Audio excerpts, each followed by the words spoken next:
अस्सलामुअलैकुम। आज हम आपके लिए बहुत ही स्पेशल कबाब बनाएंगे। कबाब रेशेदार कैसे बनाए जाते हैं और बिरयानी के लिए कौन से कबाब बनाए जाते हैं, तो आज इस वीडियो में आपको सब कुछ देखने को मिलेगा। वीडियो आपने लास्ट तक देखना है। वीडियो पसंद आए तो लाइक शेयर जरूर कीजिएगा। अमेजिंग और टेस्टी और रेशेदार कबाब बनाने के लिए सबसे पहले हमने 1 किलो बीफ लिया है और बीफ की बोटियों को हमने इस तरह बड़े क्यूब्स में कट कर लिया है।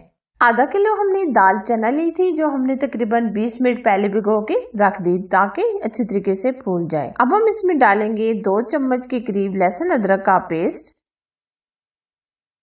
अब हम डालेंगे 2 तेजपात, 1 बायदियान का फूल, 1 मोटी इलायची, 2 स्टिक दालचीनी और आधा चम्मच हम इसमें काली मिर्च शामिल करेंगे। 2 चम्मच के करीब धनिया पाउडर, 1 चम्मच सुरख लाल मिर्च का पाउडर, आधा चम्मच कुटी लाल मिर्च, आधा चम्मच हल्दी पाउडर, 1 चम्मच हम जीरा ऐड करेंगे और अब हम इसमें 1 चम्मच नमक शामिल करेंगे। अब हम गोश्त को और दाल को उबलाने के लिए पानी शामिल करेंगे। पानी हम तकरीबन 2 गिलास के करीब शामिल करेंगे। 2 गिलास पानी शामिल करने के बाद हम प्रेशर लगा देंगे। प्रेशर हम तकरीबन 20 से 25 मिनट के लिए लगाएंगे ताकि दोनों चीजें अच्छी तरीके से गल जाएं। ये भी आप देख सकते हैं हमने तकरीबन 30 मिनट के लिए ये प्रेशर लगा दिया था और ये भी आप देख सकते हैं दाल और गोश्त बहुत अच्छी तरीके से गल चुका है। जो इसके अंदर थोड़ा बहुत पानी है इसको हम ड्राई करेंगे, यानी ये थोड़ा सा बैटर हम सख्त करेंगे भुनाई कर। जो इसमें खड़े मसाले हैं हम ये निकाल लेंगे। अब हम फ्लेम ऑफ कर देंगे और बैटर को ठंडा होने के लिए रख देंगे। ये देखिए माशाल्लाह जबरदस्त सा बैटर हमारा ठंडा हो गया है। अब हम ग्राइंड करेंगे। आप हवन दस्ते के अंदर इसको कूट भी सकते हैं। अगर आपके पास चॉपर है तो आप चॉपर में चॉप कर सकते हैं। बहुत ज्यादा भी हम ग्राइंड नहीं करेंगे क्योंकि ये हम रेशेदार कबाब बना रहे हैं तो हम हल्का सा ही ग्राइंड करेंगे।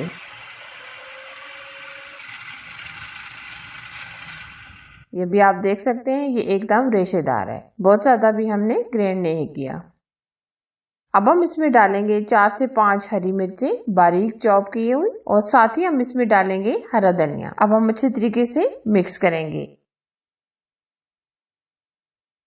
यह भी आप देख सकते हैं बैटर एकदम सख्त है। अब हम कबाब्स को बनाएंगे।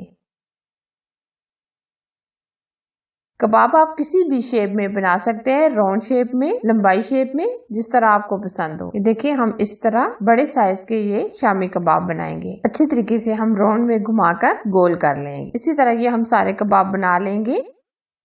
ये देखिए हमने ये सारे कबाब बना लिए हैं। अब हम फ्रीज करेंगे।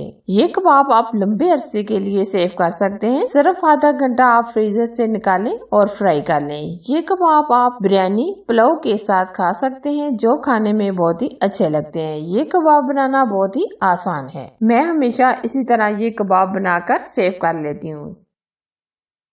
अब हम कोटिंग के लिए 2 अदद अंडे लेंगे। अंडे हम अच्छे तरीके से फेंट लेंगे। हमने अंडे में कोई नमक वगैरह शामिल नहीं किया। अब हम कबाब्स को अंडे के अंदर अच्छे तरीके से डिप करेंगे और फ्राई करेंगे। ये कबाब फ्राई करने में ज्यादा टाइम नहीं लेते। ये कबाब जल्दी से फ्राई हो जाते हैं। सिर्फ हमने अंडे को ही पकाना है, बाकी सारी चीजें कुक हो गई हैं। दोनों तरफ से गोल्डन कलर आने तक हम फ्राई करेंगे। जब एक तरफ से ये गोल्डन कलर आ जाएगा हम दूसरी तरफ पलट लेंगे। जी देखिए माशाल्लाह जबरदस्त शामी कबाब हमारे फ्राई हो गए हैं। अब हम निकाल लेंगे। ये देखिए कितने जबरदस्त रेशेदार ये हमारे कबाब फ्राई हुए हैं। ये आज हमने आपके साथ आप ही की फरमाइश पर शामी कबाब रेशेदार की रेसिपी शेयर की है। आप भी जरूर ट्राई कीजिएगा। हमेशा से एक छोटी सी रिक्वेस्ट होती है कि वीडियो आपको पसंद आए तो लाइक शेयर जरूर कीजिएगा। चैनल पर अगर आप नए हैं तो प्लीज चैनल को सब्सक्राइब कीजिए। साथ ही के बेल आइकन को प्रेस करके ऑल पर जरूर सेलेक्ट कीजिए ताकि मैं इसी तरह अच्छी और यूनिक रेसिपी आप लोगों के साथ शेयर करती रहूँ। Thanks for watching. Allah Hafiz.